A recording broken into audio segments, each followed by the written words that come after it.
Hi friends, welcome back to Long Division. We're practicing today using a divisor of 4.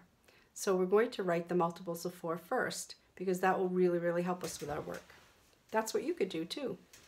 So we could write 4 times 1, 4 times 2, 4 times 3. So I hope you have a pencil and paper, and if you do, would you start writing those with me?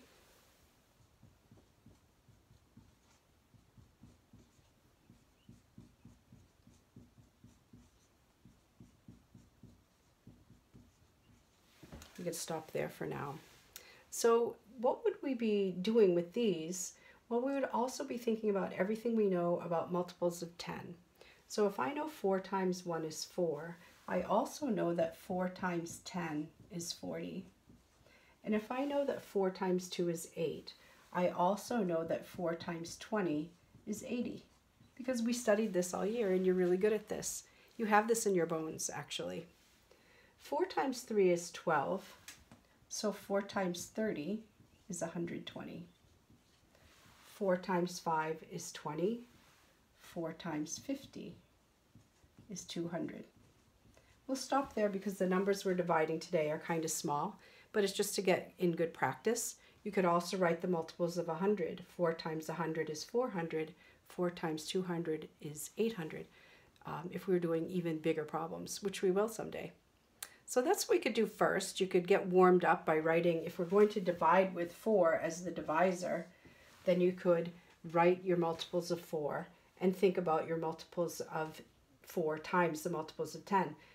You could also look at your orange chart, and then you could just put a 0 in the ones place after each of those products. You could think about it that way in your head with a thought bubble if you're ready for that. So let's divide the number 49 into groups of 4. And let's think about what we know about 4 times 9 is 36. So that's very close, but we probably are going to need a multiple of 10, and we do. So let's think about 4 times 10 is 40. 4 times 20 is 80. You're getting really good at this, and you know that 4 times 20 is 80 is too high.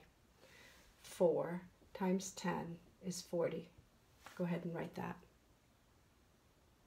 4 times 10 is 40. Do you remember what we do next? We need to find out how many more are left so we can make some more groups of 4 if there are enough left. So we subtract. And we get 9. So now we have to think which of these would go as close to 9 as possible but not go over. Do you see one? I do. Right. 4 times 2 is 8. 4 times 2 is 8. 4 times 2 is 8. Boys and girls, we're not going to write 2 in the tens place. We're not going to float it in between. We're going to make sure that we write it in the ones place to keep that all making sense in our heads. So 4 times 2 is 8. 9 minus 8 is 1. Can I make a group of 4 with 1 left, not with whole numbers? So I made 10 groups and then 2 groups. So altogether we made 12 groups of 4 with a remainder of 1. Just like dividing with 3, only we're dividing with 4 this time. It's the same for dividing with any number.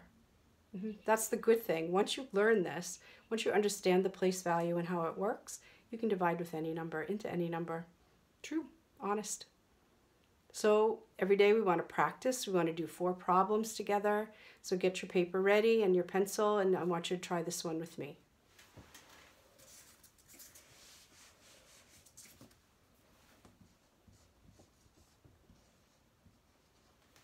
$65 is way higher than 4 times 9 is 36. So I know I'm going to have to use a multiple of 10. So I would say 4 times 10 is 40.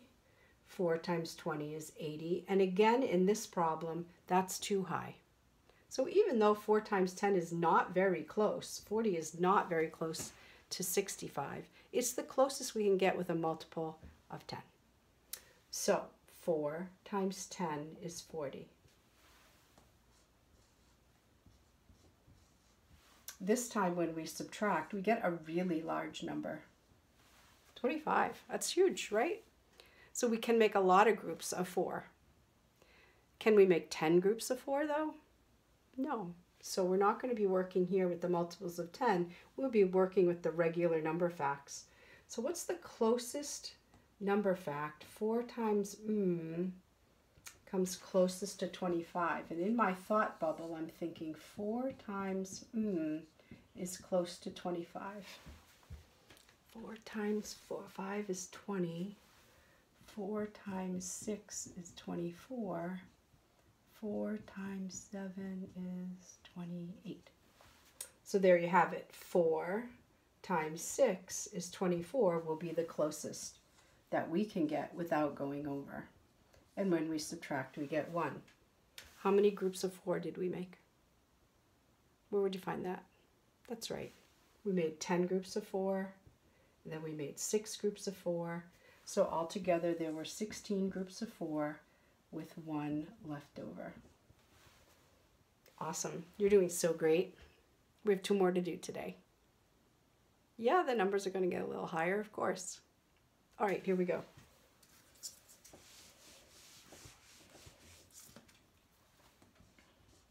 Let's find out how many groups of 4 are in 82. So, can we make some groups of 10 here? Can we use multiples of 10? 4 times 10 is 40. 4 times 20 is 80. 4 times 30 is 120. So the one that works best in this problem is really, really close. 4 times 20 is 80. 4 times 20 is 80.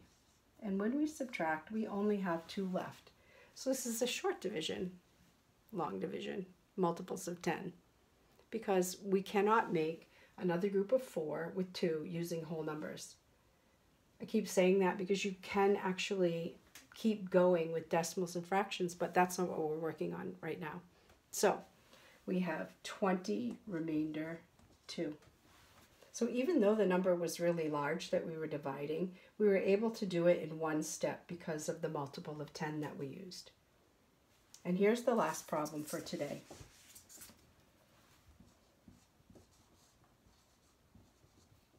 We're going to divide 93 into groups of 4. And I'm going to look at my multiples of 10 and see which one comes closest without going over. Write a number up here that you think is going to work. I know, you wrote 20 because 4 times 20 is 80, and 80 is the closest I can get to 93 because the next multiple of 10 would be 120. And when I subtract, I get 13. So now I think, can I make more groups of 4 here? And the answer is yes. 4 times 1 is 4. 4 times 2 is 8. 4 times 3 is 12. 4 times 4 is 16. I could also have written the multiples of 4 this way. And I would see that 12 is the closest without going over.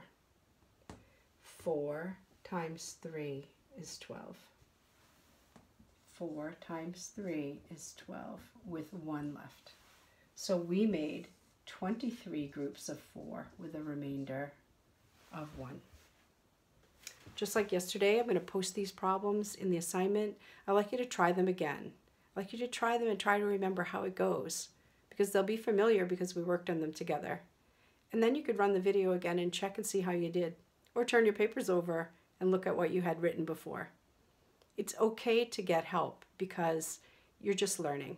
So it's okay to look at your papers. It's okay to watch the video again. The idea is not to get the answer right so much as to learn how to be a good divider, a good mathematician that knows how to divide well. And you're getting there. It's getting better, I can tell. A week ago, this was all a mystery, and now you're beginning to get good at it. So we'll just keep trying and practicing. Okay, see you later. Bye-bye.